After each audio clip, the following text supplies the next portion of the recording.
Dice usted, mi señor obispo, que asiste a esta sesión porque está interesado en oír cómo eran llevados a efecto nuestros procesos judiciales, pues no es indispensable que yo le describa el juicio de Muñeca de Jade. Su Ilustrísima puede encontrarlo minuciosamente asentado en los archivos de la Corte de Texcoco. Si se toma la molestia de examinar esos libros, Su Ilustrísima también puede encontrarlo escrito en las historias de otras tierras y aún oírlo en los cuentos regionales que explica la gente plebeya, porque el escándalo que causó todavía es recordado y relatado especialmente por nuestras mujeres. Nezahualpilli invitó a los gobernantes de cada nación vecina y a todos sus tlalmantinami, hombres sabios, y a todos los tecultín de cada una de las provincias para asistir al juicio, e incluso los invitó a traer a sus esposas y a las mujeres nobles de sus cortes. Él hizo esto en parte para demostrar públicamente que aún una mujer nacida de ilustre cuna no podía pecar impunemente, y en parte para demostrar su implacable determinación de castigar la perfidia de Muñeca de Jade en contra de él. Sin embargo, había todavía otra razón. La adúltera a juzgar era la hija del más poderoso gobernante de todas estas tierras, el venerado orador Ahuizotl, el bilioso y belicoso Hueytlatoani de los Mexica. Al invitarlo a él y a los altos oficiales de las otras naciones, Nezahualpilli procuró también demostrar que los procedimientos serían conducidos con absoluta justicia. Fue quizás que por esta razón por la que Nezahualpilli se sentó a un lado durante el juicio. El delegado de la responsabilidad de preguntar a los acusados y testigos, a dos partes desinteresadas, su mujer serpiente, el señor Hueso Fuerte, y a un tlalmantini, juez llamado Tepistiac. La sala de justicia de Texcoco estaba llena en toda su capacidad. Debió ser la reunión más grande de gobernantes, unos amigos, otros neutrales y otros enemigos, convocada hasta entonces en un mismo lugar. Solo Ahuizotl estaba ausente. Naturalmente no quiso exponerse a sí mismo a la desgracia de ser mirado con escarnio y lástima, mientras la vergüenza de su propia hija era inexorablemente revelada. En su lugar, mandó al mujer serpiente de Tenochtitlán. Sin embargo, entre los otros muchos señores que se asistieron, estaba el gobernador de Jaltocan Garza Roja, el padre de Pactli. Se sentó y sufrió su humillación con la cabeza inclinada durante todo el juicio. Las pocas veces que levantó sus viejos ojos entristecidos y lagañosos fue para fijarlos en mí. Yo no creo que él estaba recordando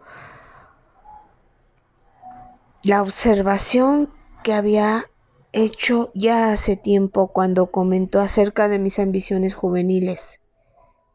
Cualquiera que sea la ocupación a la que te dediques, joven, la harás muy bien.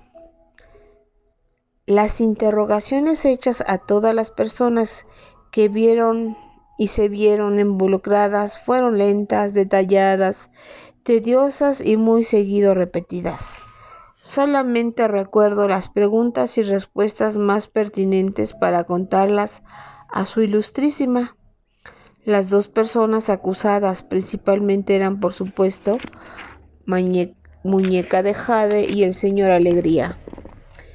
Él fue el primero en ser llamado y llegó pálido y tembloroso a prestar juramento. Entre las muchas otras preguntas hechas por los interrogadores estaban estas. ¿Usted fue visto por los guardias del palacio Paxin en los terrenos del ala del palacio destinada a la muy real señora Chalchinenetl? Es una ofensa capital que cualquier hombre no autorizado entre en cualquier razón o bajo cualquier pretexto en los terrenos reservados a las señoras de la corte. ¿Sabía usted esto? Él tragó saliva fuertemente y dijo con voz débil, sí, y selló su sentencia. Muñeca de Jade fue la siguiente, y entre las numerosas preguntas que le hicieron, una de sus respuestas produjo conmoción en la audiencia. El juez Tepestik dijo, «Usted ha admitido, mi señora, que fueron los trabajadores de su cocina privada los que mataron y prepararon los esqueletos de sus amantes para hacer la base de sus estatuas. Nosotros pensamos que ni el más degradado de los esclavos habría hecho ese trabajo, a menos que estuviera bajo un maltrato excesivo. ¿Cuál fue la persuasión que usted utilizó?»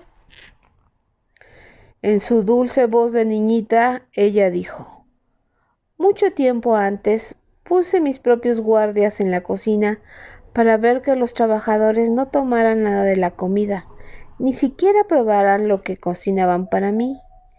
Los tuve muriéndose de hambre hasta que estuvieron dispuestos en hacer cualquier cosa que yo les ordenara. Una vez que ellos cumplieron mis órdenes por primera vez y después de alimentarlos muy bien otra vez, ya no necesitaron de más persuasión o de ser tratados de otra manera o vigilados por los guardias». El resto de las palabras perdió por la conmoción general. Mi pequeño esclavo Koskal estaba vomitando y tuvo que ser sacado de la sala por un rato. Yo sabía lo que él sentía y mi estómago también se revolvió ligeramente, pues nuestros alimentos habían venido de esa misma cocina. Como cómplice principal de Muñeca de Jade, fui llamado enseguida. Narré todas mis actividades a su servicio sin omitir nada. Cuando llegué a la parte correspondiente de algo delicado, fui interrumpido por un alboroto que venía de la sala. El viudo demente de Malwili tuvo que ser detenido por los guardias para que no se precipitara sobre mí y me ahorcara, y fue sacado de la sala gritando y echando espuma por la boca. Cuando llegué al final de mi narración, el señor Hueso Fuerte me miró abiertamente con desprecio y dijo, «Al menos una confesión franca. ¿Tiene algo que decir en su defensa o para mitigar su sentencia?» Dije, «No, mi señor». Con lo cual una voz se dejó oír. «Si el escribano Nube Oscura declina defenderse a sí mismo», dijo Nezahualpilli, «¿puedo decir algunas palabras de atenuación, mis señores jueces?» Los dos examinadores asintieron de mala gana, pues obviamente no deseaban que se me exculpara, pero no les era posible rehusarse a su güey Tlatoani. Nezahualpilli dijo, «Durante su asistencia a la señora Chalchinenetl, este joven estuvo actuando, aunque muy tontamente, bajo mis órdenes expresas de servir a la señora sin ninguna pregunta y obedeciendo cada una de sus órdenes. Admito que mis órdenes fueron mal expresadas. También ha quedado demostrado que finalmente Nube Obscura aprovechó la única manera posible de divulgar la verdad acerca de la adúltera y asesina señora. Si él no lo hubiera hecho, mis señores jueces, es muy posible que todavía estuviéramos sufriendo las muertes de muchas otras víctimas». El juez Tepestik gruñó. «Nuestro señor Nezahualpilli, sus palabras generosas serán tomadas en consideración en el recuento de nuestras deliberaciones». Me miró fija y severamente otra vez. «Solo tengo otra pregunta más para el demandado. ¿Se acostó usted con Tlilec Mixtli alguna vez con la señora Muñeca de Jade?» Yo dije, «No, mi señor». Era evidente que ellos esperaban cogerme en una mentira aborrecible por los examinadores y llamaron a mi esclavo Koskal y le preguntaron, «¿Sabes si tu amo tuvo alguna vez relaciones sexuales con la señora Chalchinenetl?» Él dijo con su vocecita musical, «No, mis señores». Tepestik persistió, «pero él tuvo muchas oportunidades».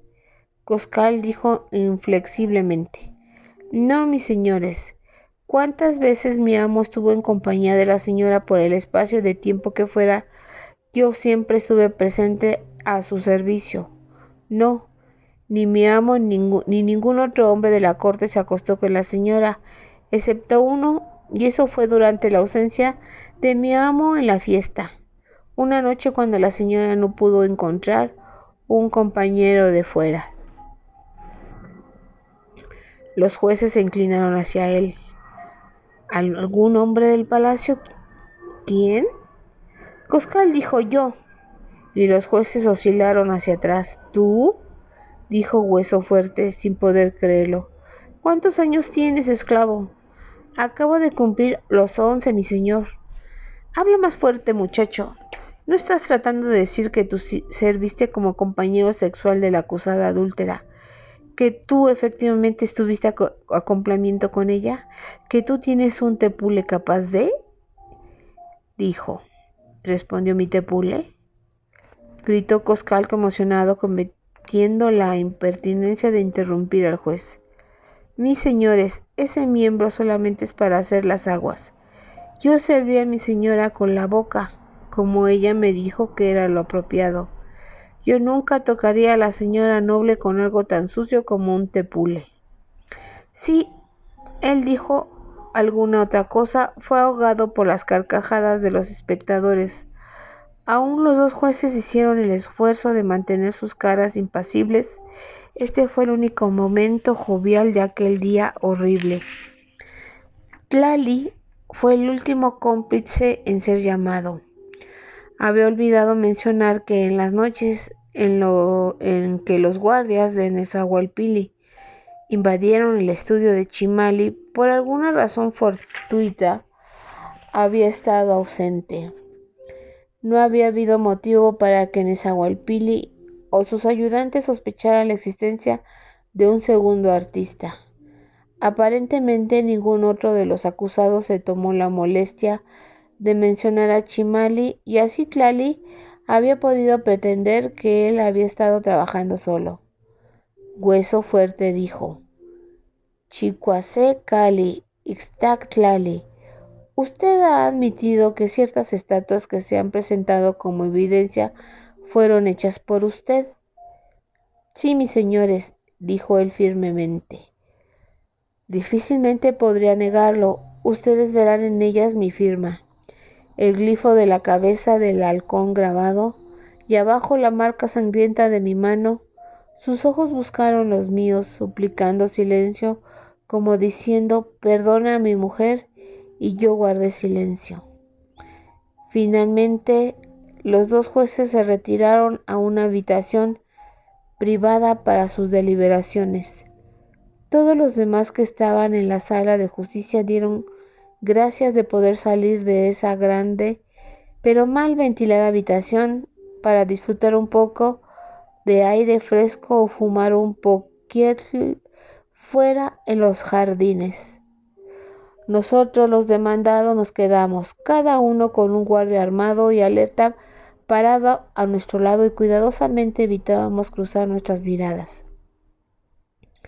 No pasó mucho tiempo antes de que los jueces regresaran y la sala se volviera a llenar. El mujer serpiente, señor Hueso Fuerte, hizo el prefacio de rutina anunciado. Nosotros, los examinadores, hemos deliberado únicamente sobre las evidencias y testimonios presentados aquí, y hemos llegado a nuestras decisiones sin ninguna malicia o favor, sin la intervención de ninguna otra persona, con la asistencia solamente de Tonantzin, la gentil diosa de la ley, la misericordia y la justicia. Sacó una hoja de papel fino y basándose en ella pronunció primero: nosotros encontramos que el escribano acusado Chicom Xochitl Tlililtic Mixtli merece la absolución, porque sus acciones, aunque culpables, no fueron malintencionadas y además están mitigadas por sus otros servicios prestados a la corte. Sin embargo, Hueso Fuerte lanzó una mirada al venerado orador y después a mí. Recomendamos que para su absolución sea desterrado de este reino como un forastero que ha abusado de su hospitalidad. Bueno, no podría decir que eso me agradó, pero Nezahualpilli hubiera podido fácilmente dejar que los jueces se ocuparan de mí como se ocuparon de los otros. El mujer serpiente se enfrascó otra vez en el papel y pronunció: las siguientes personas han sido encontradas culpables de varios crímenes, entre estos acciones nefandas, perfidias y otras detestables a la vista de los dioses. Y leyó la lista de los nombres: el señor Alegría, la señora Muñeca de Jade, los escultores Pixtli y Tlali, mi esclavo Coscal, los 2 guardias que hacían alternativamente el servicio de noche en la puerta de este palacio, Pizza, la criada de Muñeca de Jade y otras mujeres a su servicio, todos los cocineros y trabajadores de su cocina.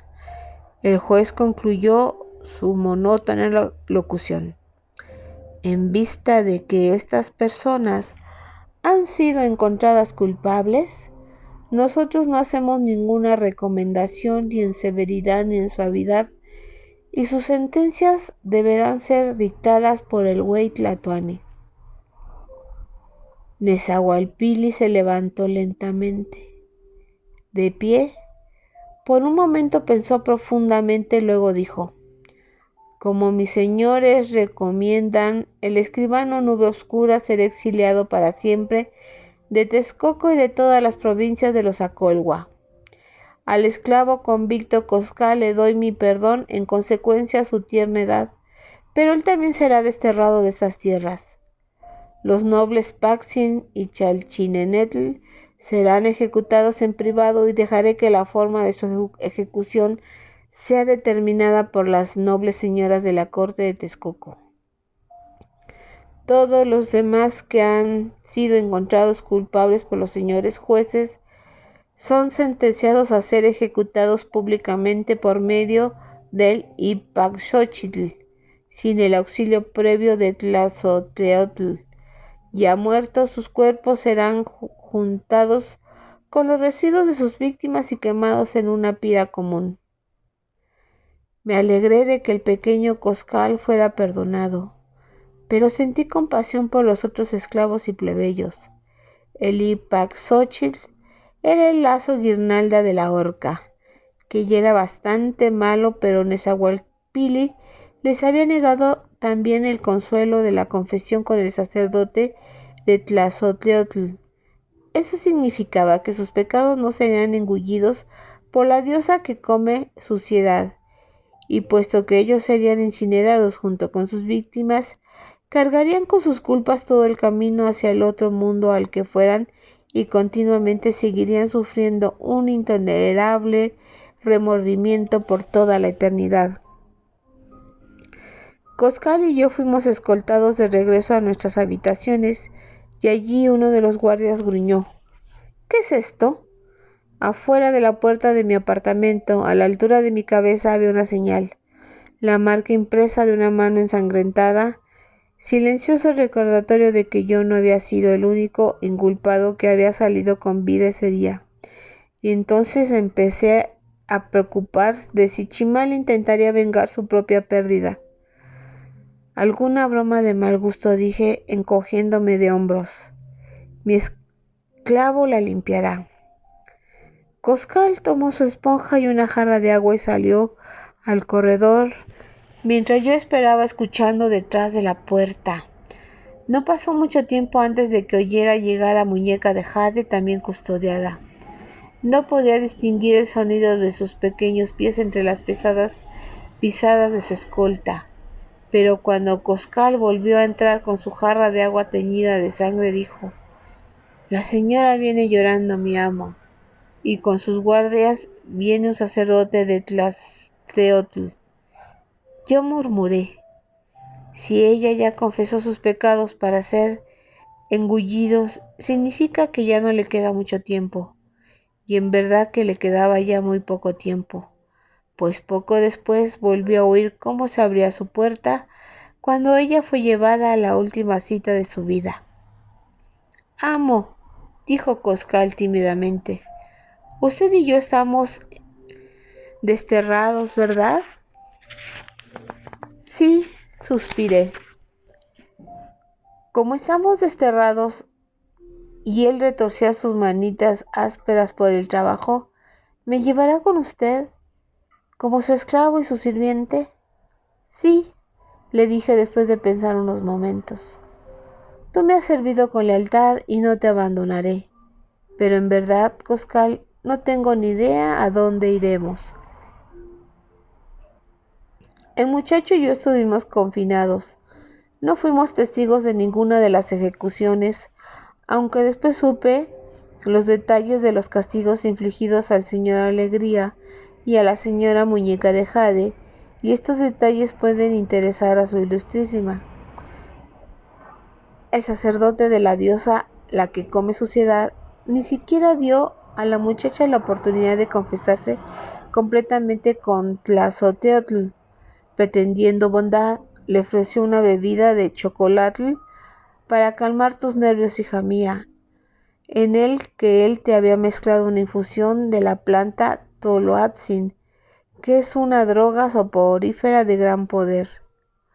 Muñeca de Jade estaba probablemente inconsciente antes de haber contado incluso las fechorías de sus 10 años, así es que ella fue hacia su muerte cargada todavía de muchas de sus culpas. Fue llevada al laberinto del palacio del cual ya he hablado, totalmente desnuda. Entonces el viejo jardinero, que era el único que conocía la salida secreta, la arrastró hasta el centro del laberinto, en donde yacía el cuerpo de Pactli. El señor Alegría había sido enviado antes a los trabajadores convictos de la cocina, a quienes se les había ordenado que hicieran un último trabajo antes de ser ejecutados. Si ellos mataron a Pactli piadosamente no lo sé, pero lo dudo, ya que tenían muy poca razón para sentir algo de bondad hacia él. Desollaron todo su cuerpo, a excepción de su cabeza y sus genitales, y le quitaron los intestinos y toda la carne de su cuerpo. Cuando todo lo que quedó fue su esqueleto, y no un esqueleto muy limpio, ya que todavía estaba festonado por pedazos de carne viva. Usaron algo para sostener su tepule erecto, quizás insertaron un pedazo de caña. Ese cadáver espantoso fue llevado al laberinto mientras Muñeca de Jade todavía estaba con el sacerdote en sus habitaciones. La muchacha despertó en plena noche, en medio del laberinto, encontrándose desnuda y con su tepili confortablemente empalado, como en sus tiempos felices, en el tumefacto órgano del hombre. Sus dilatadas pupilas se fueron habituando muy rápidamente a la luz pálida de la luna. Así es que ella vio esa cosa horrorosa y lúgubre que estaba abrazando. Lo que pasó después solo pude ser conjeturado. Seguramente Muñeca de Jade saltó de horror y gritando, huyó de ese último amante. Ella debió haber corrido por todo el laberinto una y otra vez, aunque los senderos tortuosos siempre la llevarían de vuelta a encontrarse con la cabeza, los huesos y el tepul erecto de lo que una vez fue el señor Alegría. Y cada vez que ella regresara, lo debería de encontrar más lleno de hormigas, moscas y escarabajos. Al fin, él debió de estar tan lleno de pululantes gusanos que debió parecer la muñeca de Jade, que el cadáver se estaba contorsionando en un intento de levantarse y perseguirla. ¿Cuántas veces ocurrió? ¿Cuántas veces se arrojó contra los muros de recias espinas? ¿Cuántas se encontró a sí misma tropezando con la carroña del señor Alegría? Nunca lo sabrá nadie. Cuando el viejo jardinero la sacó afuera a la siguiente mañana, ya no era ninguna belleza. Su rostro y su cuerpo estaban desgarrados y ensangrentados por las espinas. Se había arrancado las uñas y se podían ver partes de su cráneo, pues había arrancado mechones de pelo.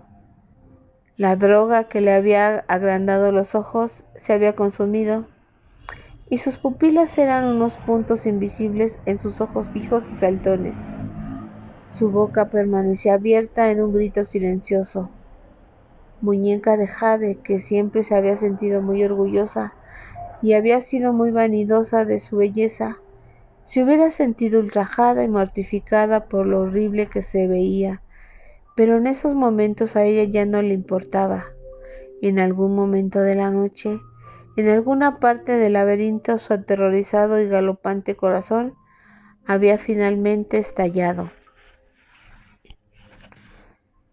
Cuando todo terminó y Coscal y yo fuimos liberados de nuestro arresto, los guardias nos dijeron que no podíamos ir a clases ni mezclarnos o conversar con ninguno de nuestros conocidos del palacio, y yo no regresaría a mi trabajo en la sala del Consejo de Voceros.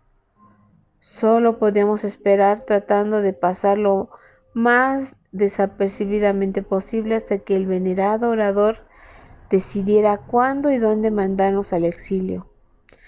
Así pasé algunos días sin hacer nada más que vagar a lo largo de la orilla del lago, pateando guijarros, sintiendo lástima de mí mismo y recordando con dolor las grandes ambiciones con las que me había entretenido cuando llegué a esa tierra.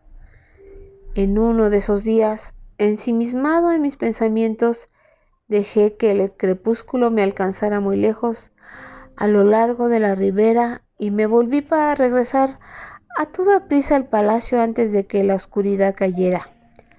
A la mitad del camino hacia la ciudad, llegué hasta donde se encontraba un hombre sentado en una roca. Él no estaba allí cuando pasé antes. Se seguía viendo igual como en otras 2 ocasiones anteriores en las que me lo había encontrado. Llevaba sus sandalias de viaje, la piel pálida y sus facciones con una capa de polvo alcalino de la orilla del lago. Después de intercambiar los saludos corteses de rigor, dije: «¿Otra vez llega usted al atardecer, mi señor? ¿Viene usted de muy lejos?» «Sí», dijo él sobriamente, «de Tenochtitlán, en donde la guerra se está preparando». Dije: «Lo que usted dice como si la guerra fuera a ser en contra de Texcoco no ha sido declarada exactamente en ese sentido, pero será así. El Huey Tlatoani-Huizotl ha acabado al fin de construir la Gran Pirámide y tiene entre sus planes la ceremonia más importante y impresionante y espectacular que jamás se haya visto antes, y para eso desea incontables prisioneros para un sacrificio en masa. Así es que ha declarado otra guerra en contra de Tlaxcala». Esto no me sonó muy fuera del usual. Dije: «Entonces los ejércitos de la Triple Alianza pelearán lado a lado una vez más. ¿Pero por qué dice usted que es una guerra contra Texcoco?». El hombre polvoriento dijo tristemente: «Ahuizotl clama que casi todas las fuerzas de los mexica y de los tecpaneca están todavía ocupadas en pelear al oeste en Michihuacán y no pueden ser enviadas hacia el este contra Tlaxcala, pues solo una excusa que trata de ser convincente». Ahuizotl se sintió muy enfrentado con el juicio y la ejecución de su hija.